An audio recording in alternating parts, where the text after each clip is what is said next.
Dans cet épisode, nous allons aborder ce qui fait vivre une ville, comment divertir, instruire, faire s'émouvoir par la rue et à quel point il est important d'y inclure tous ses habitants, ou au moins de tendre vers des propositions inclusives. Je suis Morgane Simoneau et c'est grâce aux personnes qui m'ont prêté leur parole que ce projet a pu naître. Vous écoutez le 4e épisode de Bagages artistiques.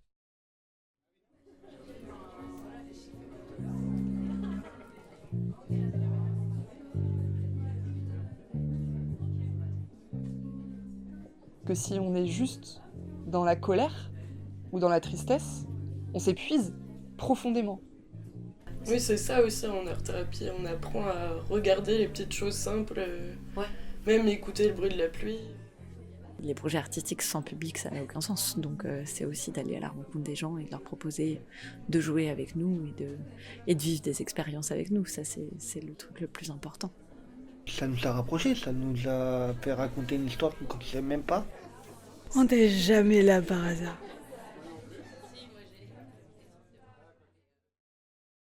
Quand on parle d'une ville agréable, on peut parler d'urbanisme, de paysage, de comment la structure même de la ville sert ses habitants.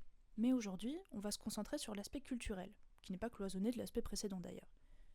La programmation culturelle de Rennes est assez inépuisable, que ce soit autour de la musique, du cinéma, des arts visuels, des conférences, tout ce à quoi vous pourriez penser, vous pourrez sûrement le trouver dans l'année, que ce soit auprès de structures et d'associations établies, de collectifs ou bien même d'événements spontanés ou non réglementés. Mais toutes ces offres-là, elles ne sont pas forcément destinées à tout le monde pour des raisons financières, sociales, de manque d'inclusivité, ou tout à la fois. Alors, comment peut-on réduire les inégalités d'accès à la culture ? Alice et Nolwenn font toutes deux partie d'associations dont c'est un des principaux objectifs. Je laisse tout d'abord la parole à Alice. Alors, les Tombées de la Nuit, c'est une plutôt vieille association qui date de 2003. Ouais. Avant 2003, c'était même la ville qui portait le festival des Tombées de la Nuit. Et du coup, c'est l'office de tourisme qui portait le festival. Et en 2003, il y a eu un appel d'offres. Et donc, du coup, c'est Claude Dinard, notre ancien directeur, qui a répondu à cet appel avec son acolyte belge Philippe Kaufmann. Et ils ont monté le Festival des Tombées de la Nuit, et l'association qui a un peu cette forme aujourd'hui. Voilà, donc... Et depuis 2023, donc 20 ans après, on a une nouvelle directrice qui s'appelle Morgane Le Gallic. Et donc notre projet au Tombées de la Nuit, c'est un festival, et depuis 2016, on a aussi une programmation à l'année, principalement dans le cadre des Dimanches à Rennes, avec le label Dimanche à Rennes qui existe à la ville de Rennes, qu'on soutient et qu'on accompagne avec la ville de Rennes. Donc on reçoit aussi des projets qu'on labellise, auxquels on donne des sous. On a un budget alloué pour ça. Et nous, dans le cadre des Dimanches à Rennes, on programme également. Et sinon, on a toujours ce festival début d'été, donc la première semaine de juillet. Voilà, et c'est un festival espace public pluridisciplinaire, danse, cirque, théâtre, musique, installation, et on aime bien le dire, inclassable. Donc des projets qui sortent un peu de l'habitude. Pour nous, c'est un peu un signe qu'on a gardé même de l'époque de l'office de tourisme, hein, c'était toujours un peu à cette période-là. Mais en gros, c'est voilà, cette première semaine qui annonce le mois de juillet, donc les vacances d'été. Souvent, il fait beau. Et en même temps, c'est encore la dernière semaine de l'école. Donc, les Rennais et Rennaises sont encore là. Donc, c'est chouette. Donc là, par exemple, le prochain festival, il se tiendra du mardi au dimanche. Bonjour, je m'appelle Nolwenn, je suis animatrice à la LAP de Rennes. C'est l'association pour l'hébergement et l'accompagnement des personnes handicapées. Donc c'est une association à but non lucratif qui accompagne des adultes en situation de handicap psychique, mental et ou cognitif. Donc on a une structure sur Ifindic et une structure sur Rennes qui englobe plusieurs services, des services d'hébergement, soit pour travailleurs ou non travailleurs, des hébergements temporaires, le SAVS qui accompagne à domicile les personnes et un accueil de jour. Voilà, donc on est présent sur le quartier de Clenay, la structure depuis 2017. Voilà. Donc on intervient sur l'accompagnement individualisé des personnes et sur leurs projets. Alors la structure permet un accompagnement rapproché. Les personnes sont vulnérables, sont parfois stabilisées depuis peu. Les personnes ont besoin parfois, avant leur émancipation, d'avoir toutes les clés en main. Et c'est là le boulot des éducateurs, de les accompagner vers le côté administratif, mais aussi au quotidien, sur l'hygiène, sur les bonnes habitudes, quoi. L'accessibilité tient parfois dans une contrainte de temps, de transport et de proximité. C'est donc important pour certaines associations qui en ont la possibilité de penser leurs actions avec une approche territoriale.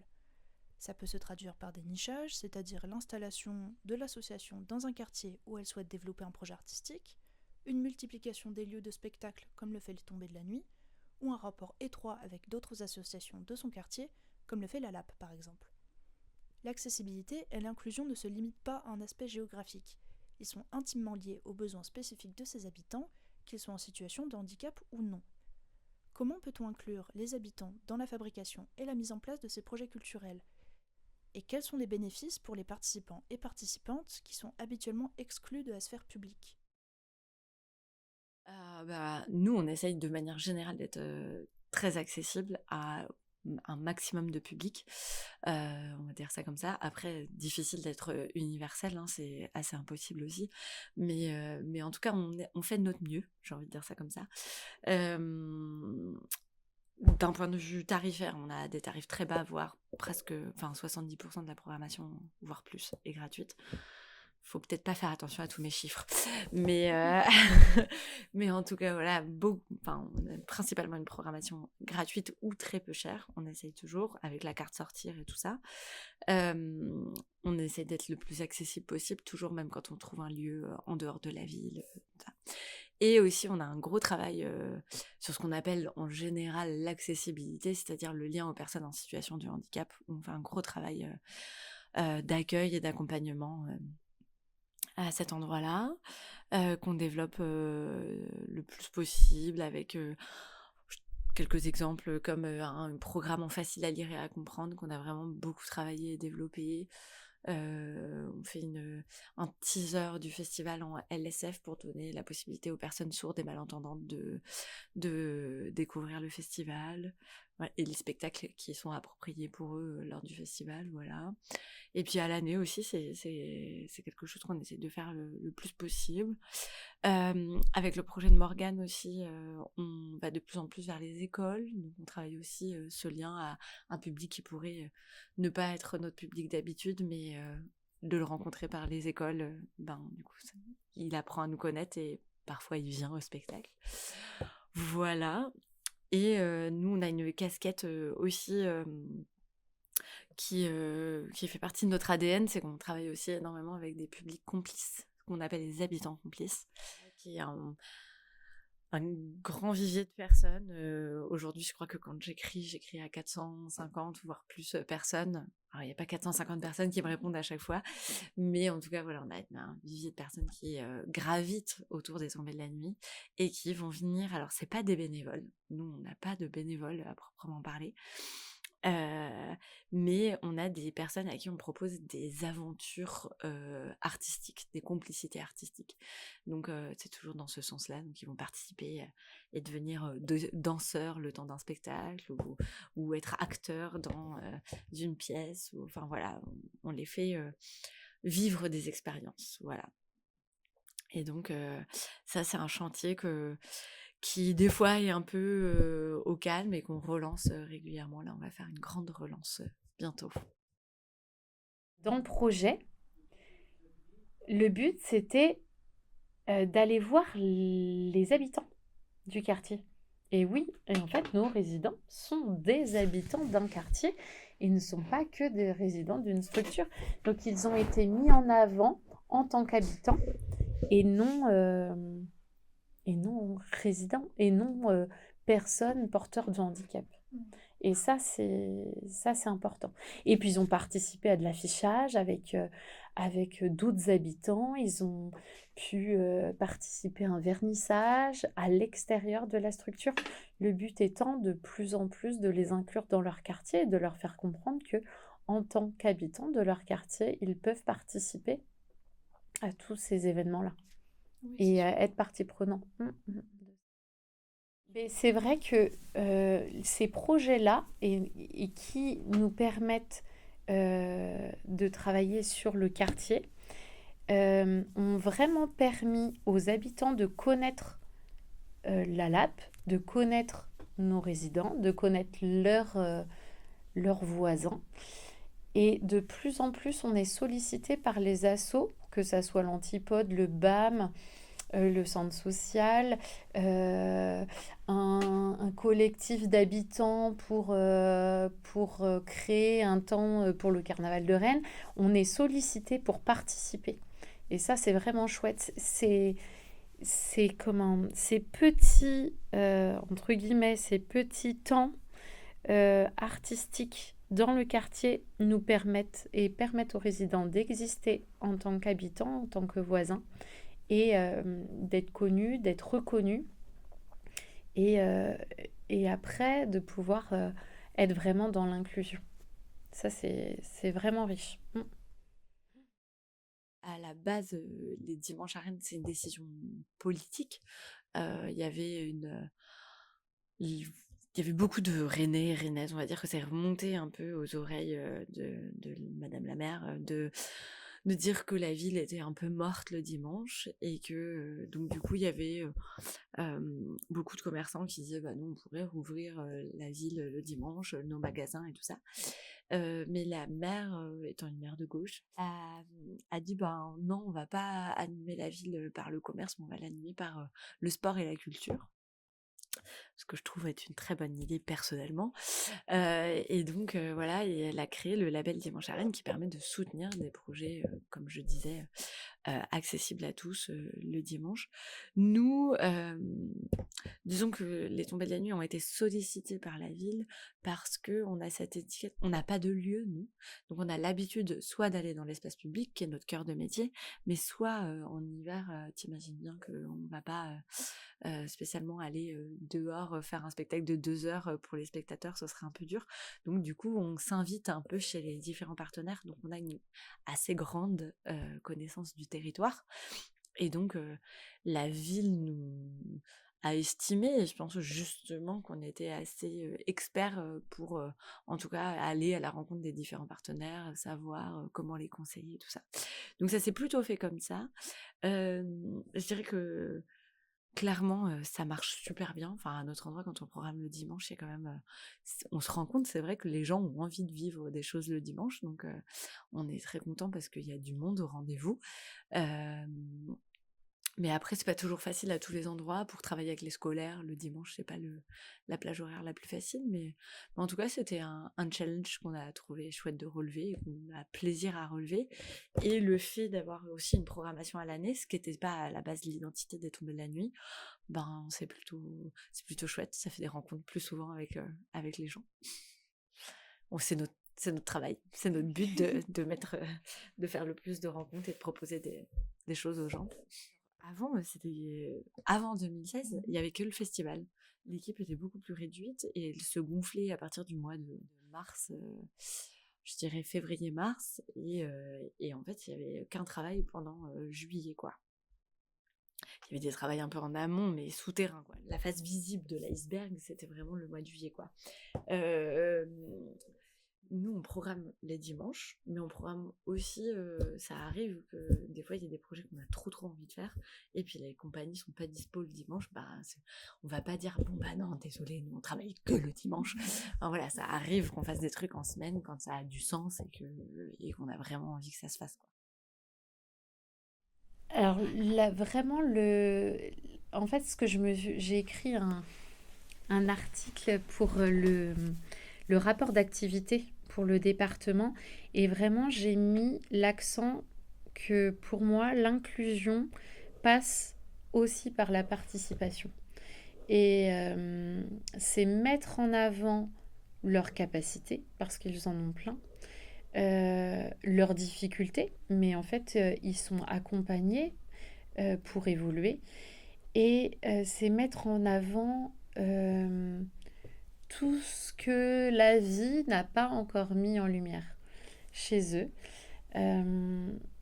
Nous, on y croit, mais maintenant, il faut que eux puissent y croire. Et pour ça, en fait, tous ces projets artistiques, culturels, bien accompagnés par des professionnels qui sont engagés, permettre de les accompagner vers un épanouissement personnel, vers une meilleure estime d'elles-mêmes, qui permet ensuite de pouvoir avancer sur des projets du quotidien.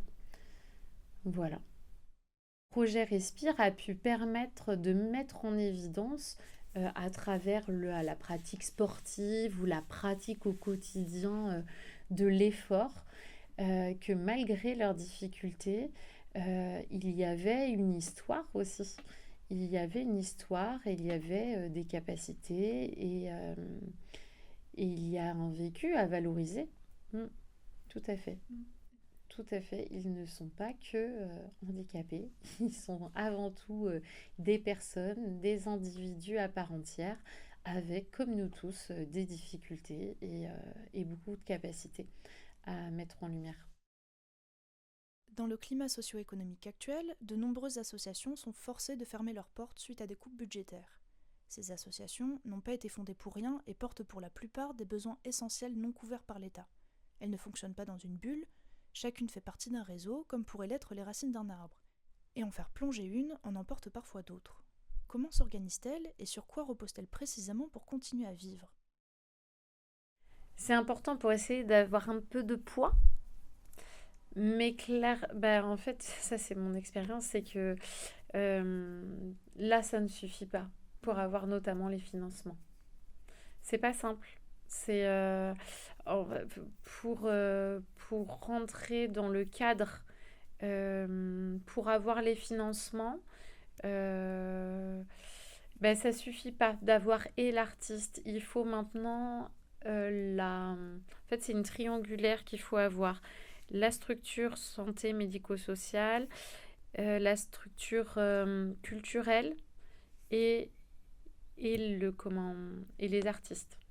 Aujourd'hui, il nous manquait la structure culturelle pour pouvoir bénéficier de financement. Maintenant, on le sait avec la DRAC et l'ARS, un peu comment ça se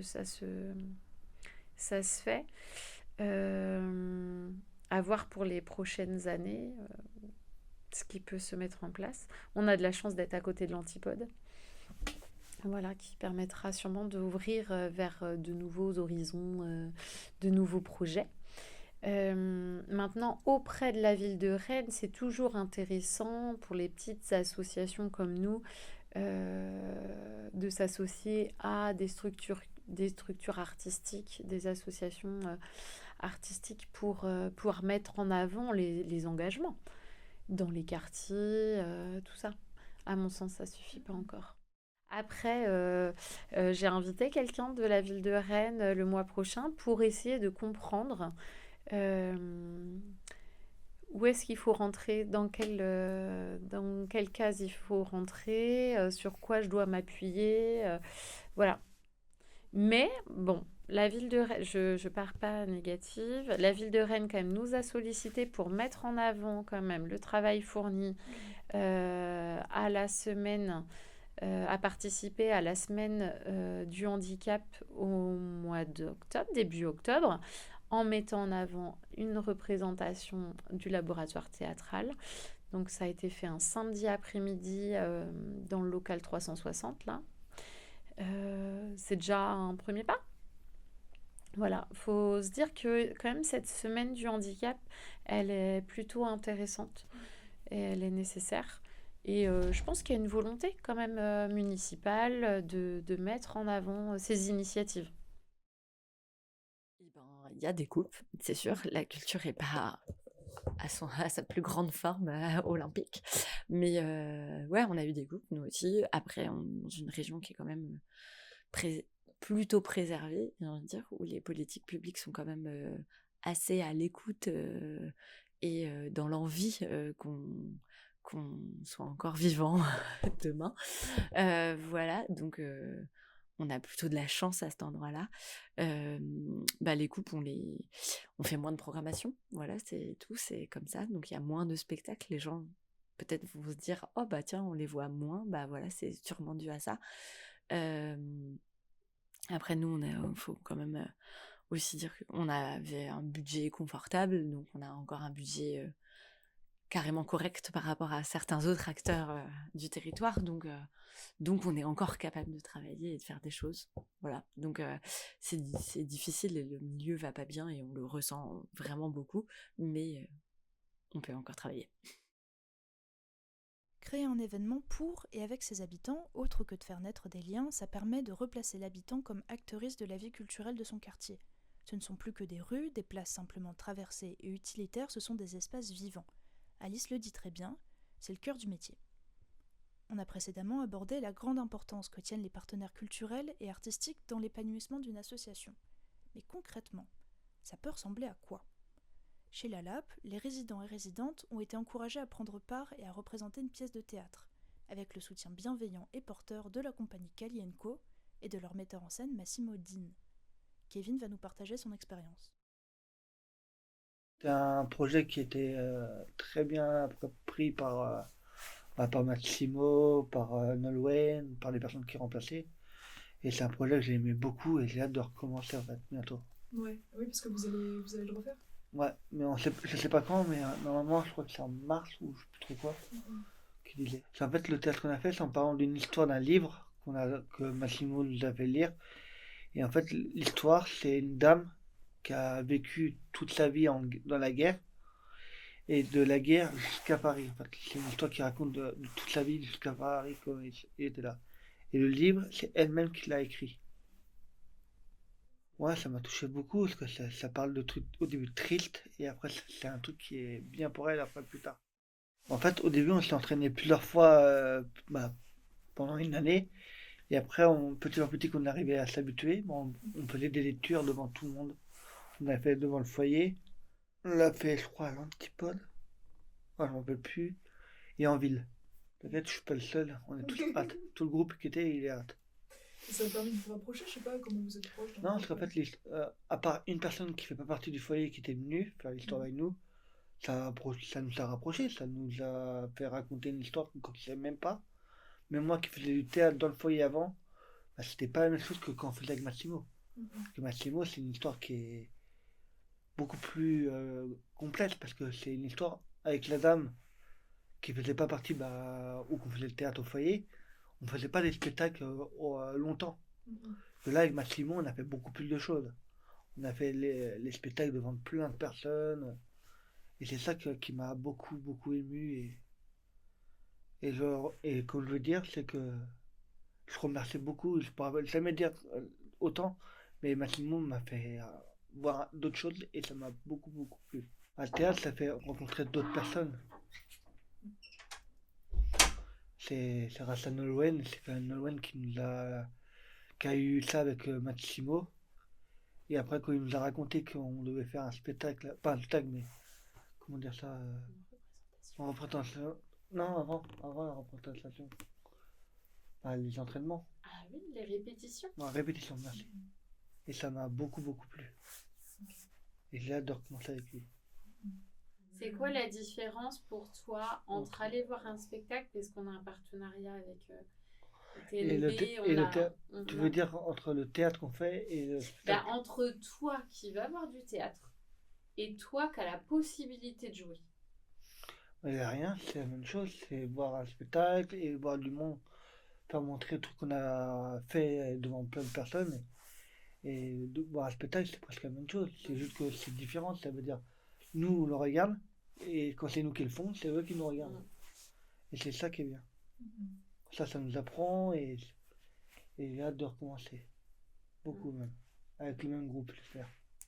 Et le but aussi de Massimo, c'est qu'ils prennent place dans les sujets d'actualité C'est vrai. et d'être dans la réflexion. Et on était sur texte l'année dernière, sur un texte...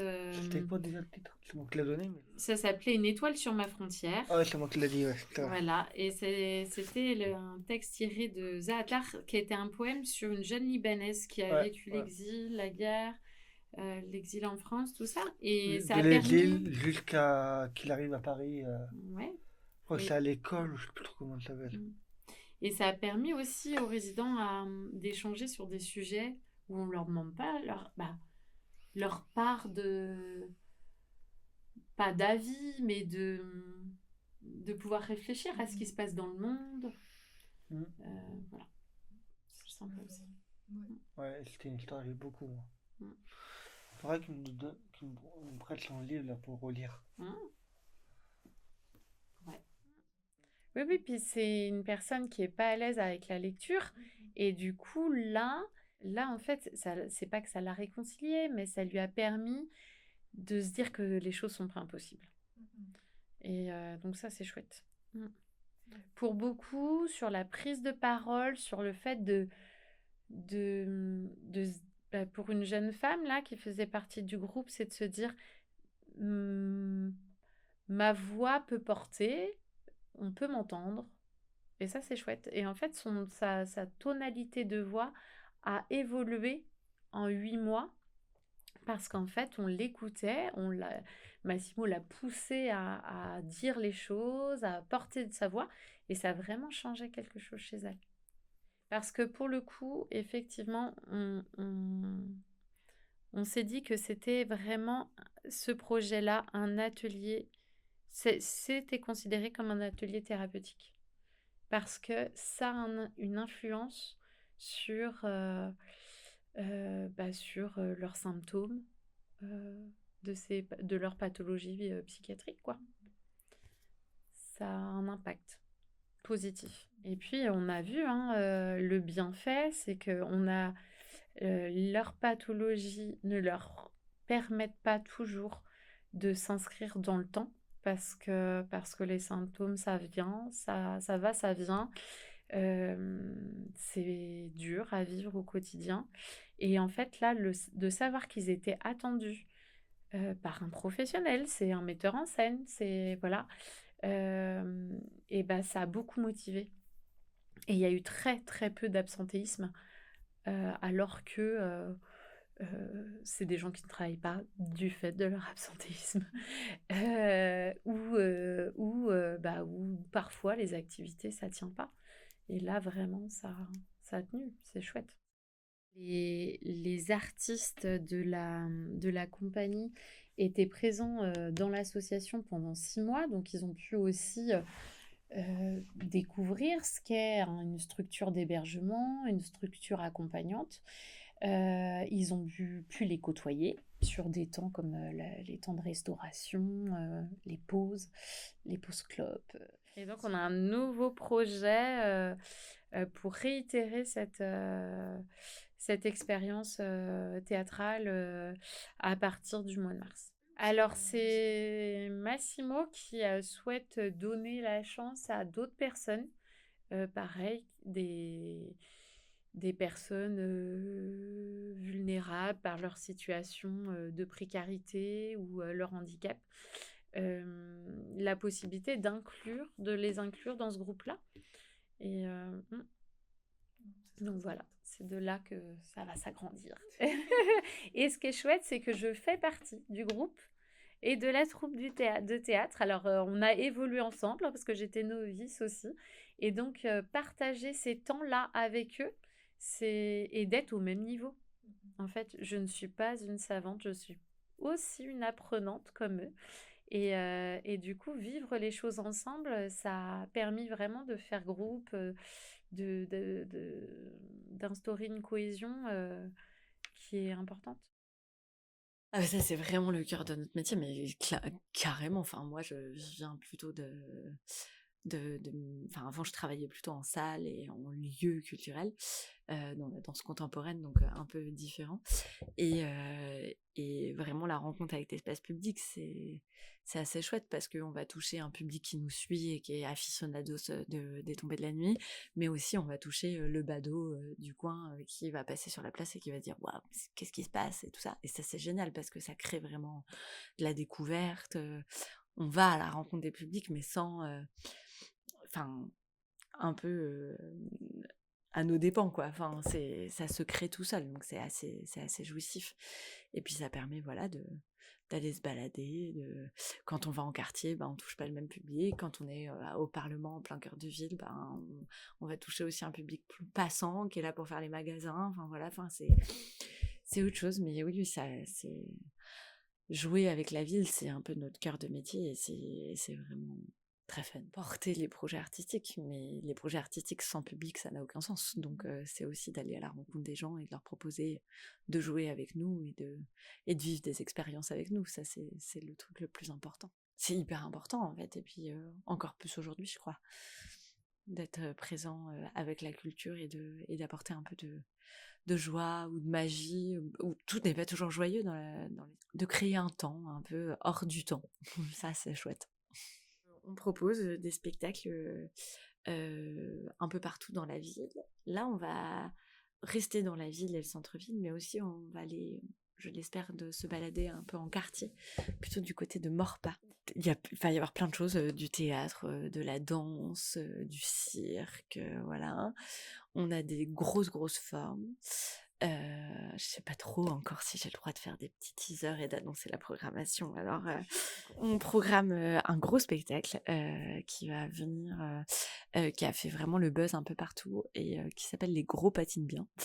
Voilà, qui est un spectacle qui est beaucoup diffusé à Paris et qui est un spectacle très drôle, très burlesque avec c'est juste 2 hommes seuls, ce duo sur scène avec des cartons. Ils font toute leur scénographie avec juste des cartons. C'est très drôle. Voilà, donc ça va être le gros spectacle qui va se passer dans le quartier de Morpa. Et voilà, sinon on va avoir des très beaux spectacles de danse, plein de surprises, des spectacles participatifs aussi. On va avoir un spectacle qui s'appelle Portrait de famille, où on va être à la recherche de familles, on va dire, de personnes âgées de 8 à 96 ans, je crois, ou 98, je ne sais plus quel est l'âge, voilà, qui vont danser au milieu de la ville, voilà. Donc plein de belles surprises. En tout cas, sur le volet habitants complices, voilà, c'est quelque chose qui nous tient à cœur et là, on a un peu envie de relancer la machine, de relancer ces rendez-vous-là, de retrouver des nouvelles personnes et tout ça. Donc voilà, faut pas hésiter s'il y en a qui ont envie de vivre des expériences artistiques. On en propose quand même assez régulièrement. Et donc, faut me contacter moi, voilà, pour avoir envie de rentrer dans ce réseau des habitants complices des tombées de la nuit. Et c'est plein de belles aventures. Qu'on le veuille ou non, en fait, l'éducateur, l'animateur est vu comme le sachant. Mais parce que aussi, ça change. Je veux dire, la vision de l'éducatif ou de ces structures évolue. Aujourd'hui, on arrête de penser que... ça évolue et on sait que c'est plus pertinent et il y a plus de résultats quand on met l'usager au centre et pas que comme celui à qui on doit apprendre. Et ça évolue et le fait de participer à des choses comme ça avec eux, ça fait partie de l'évolution, je pense. Donc je ne suis pas la sachante. Ils ont des choses à m'apprendre eux aussi. Et voilà, je pense qu'on se met à côté d'eux et puis au-dessus. Voilà, ça fait... Ouais, je pense que ça fait évoluer les relations et on sait à quel point elles sont importantes aussi, les relations au quotidien de confiance pour les accompagner vers une évolution positive d'eux-mêmes.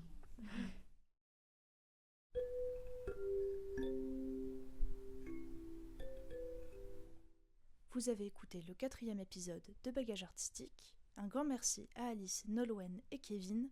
Prenez soin de vous et à la prochaine.